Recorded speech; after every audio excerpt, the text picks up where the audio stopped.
Hey guys, what's up? It's Shamrocked here with a quick utility guide for you guys. So at the beginning of the season, I usually make a utility guide that is like a spreadsheet that I share on the Restoration Shaman Discord, and it kind of tells you which utility talents to take for each dungeon, which ones are required versus which ones are useful, versus which ones are like not needed at all.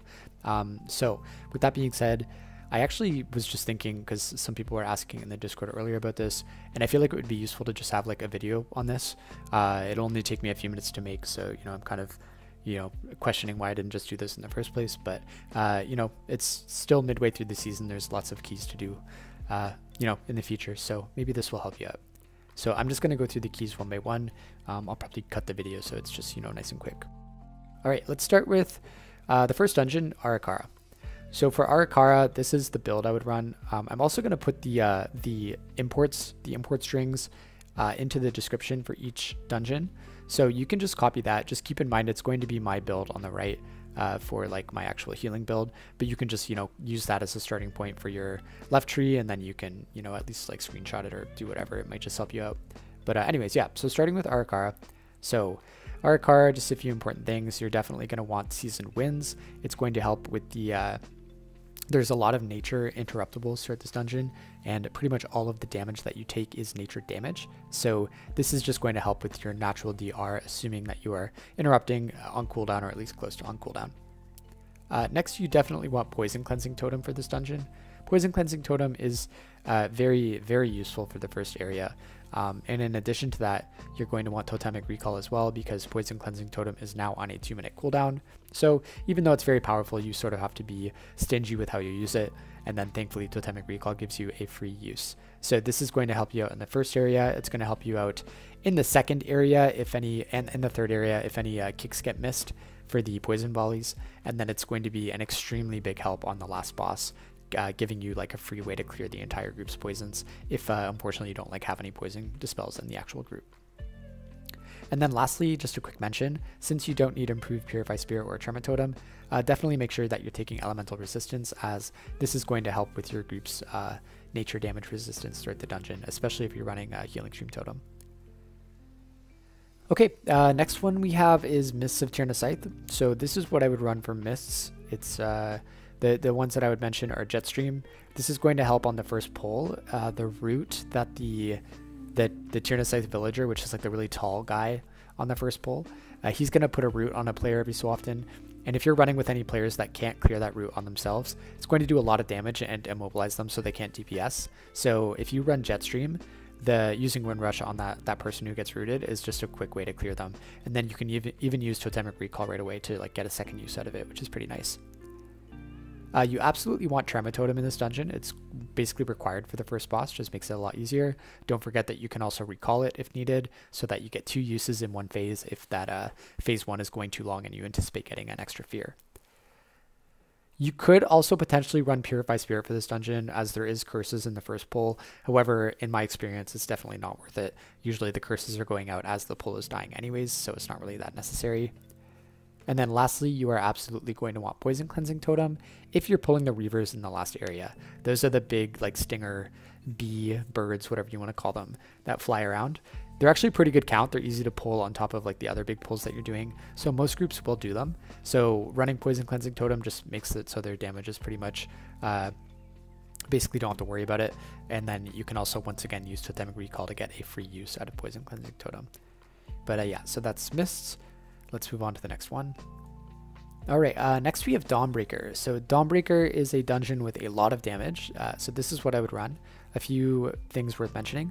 Definitely take Seasoned Winds. There's so many shadow interruptibles in this dungeon, especially if your tank is like pulling casters with like the mini bosses and stuff. And this is just really, really going to help with your survivability, like huge value. Absolutely cannot overstate how valuable this talent is for Dawnbreaker.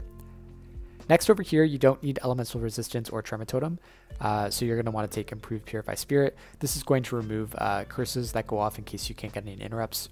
And then just to back up a sec, you actually could take Tremor Totem here.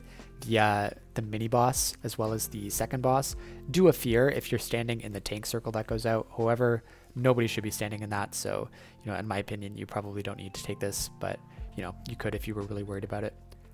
The next thing worth mentioning would be Earth Elemental and Primordial Bond. As I said, this dungeon has a lot of damage, a lot of big damage, especially on the second boss and the last boss. So you can basically give yourself a 1-minute defensive, which is a 15% maximum health increase, and a 5% damage reduction, which is pretty powerful when put together. So yeah, you can absolutely use this combination for a good defensive when running that dungeon on those bosses.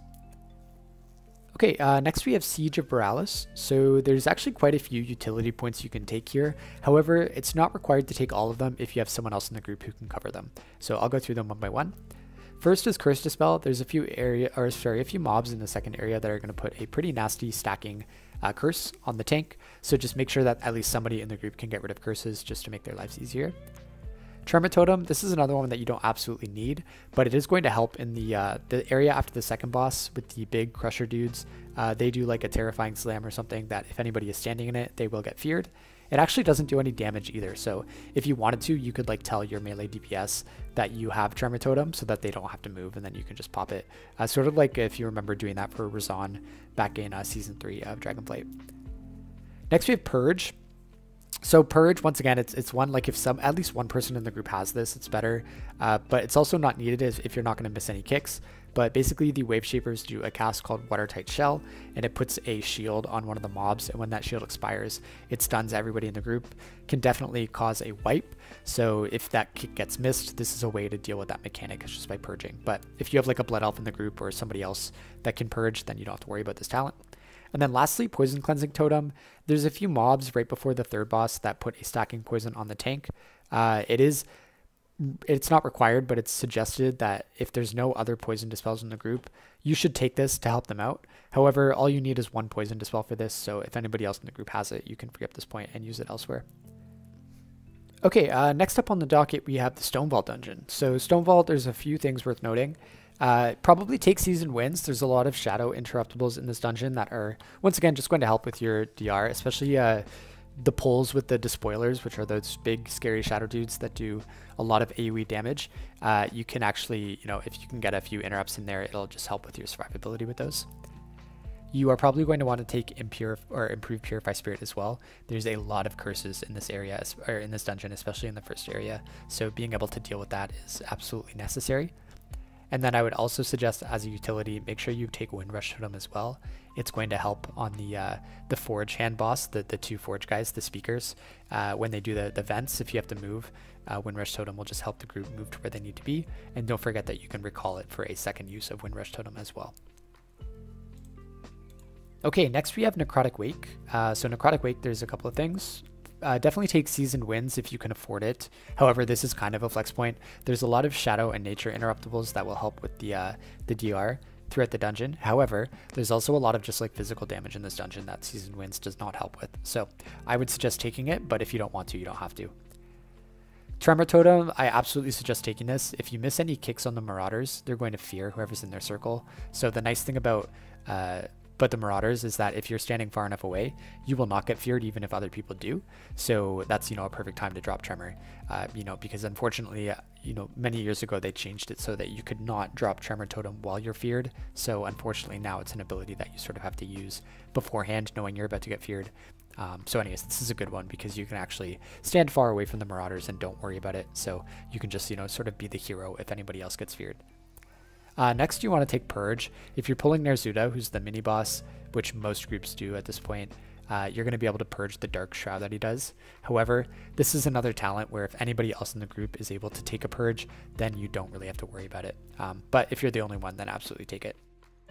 Next is Grim Batol. So there's only a few for Grim Batol that you need. Definitely take seasoned wins. There's a lot of shadow and fire interruptibles, and what is actually cool about Grim Batol is a lot of the casts are both fire and shadow damage, especially from like the Beguilers that are in there, so and the Warlocks. So if you can interrupt those, you actually get a double DR. You get both fire and shadow DR, which is really nice. And really helps out if you can sort of interrupt them cooldown for the second and the third areas. You absolutely want to take Improved Purify Spirit here as well. There's a lot of nasty curses that the Warlocks do in the third area, so just this will help you remove those. And then because this dungeon has a lot of damage, I would suggest taking Earth Elemental here. And then another nice point here to have is Windrush Totem as well. It's really useful on the first boss and just helps you traverse the dungeon a little bit easier because it is a dungeon with a lot of walking, just a lot of really long hallways. All right, and finally we have City of Threads. So City of Threads, I'm going to just say, is a little bit different if you're running Totemic than if you're running Farseer. So if I was running Totemic, this is what I would do. Just a few things of note. You definitely want Jetstream to help get rid of the dots on the second boss. Remember, you can also use Totemic Recall to get 2 uses out of it. And those are the icicle dots that go out at the end of the first phase. They actually count as a snare. So if you're running Jetstream, you can just put Windrush down on the group and it will remove all of those magic dots.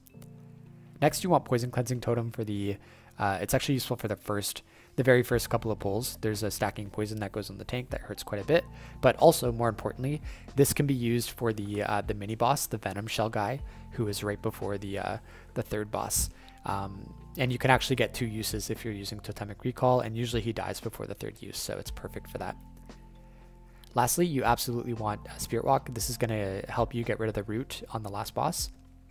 The only reason you wouldn't take this is if maybe you're running with a Pally who can freedom you, in which case that frees up this point. And then lastly, you don't need Tremor or Improved Purify Spirit, and there's a lot of nature damage in this dungeon, so I would advise taking Elemental Resistance in order to path down into Elemental Warding. So once again, this is Totemic, and the only reason is that Totemic, you kind of need Totemic Projection. If you were running Farseer, you could actually take this point out of Totemic Projection and then put it into Seasoned Winds. As like I said, there's a lot of nature interruptibles in here and a lot of nature damage, so this is just going to help out with that in general. But it's not required, so once again, if you're running Totemic, or you just like Totemic Projection in general to, you know, move your Spirit Link and your Windrush Totem around, you could just put that back into Totemic Projection. Okay, and I think that was all the dungeons. Hopefully this guide was helpful for you. Yeah, and once again, sorry for not making it earlier, but it's out now. So good luck with your keys, and I will see you next time.